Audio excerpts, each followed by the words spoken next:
So, ayan na yung part 2. Ayan. So, siya. Water slide. Diba?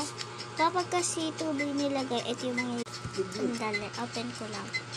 Ganyan yung magiging ganyan yung texture niya, guys.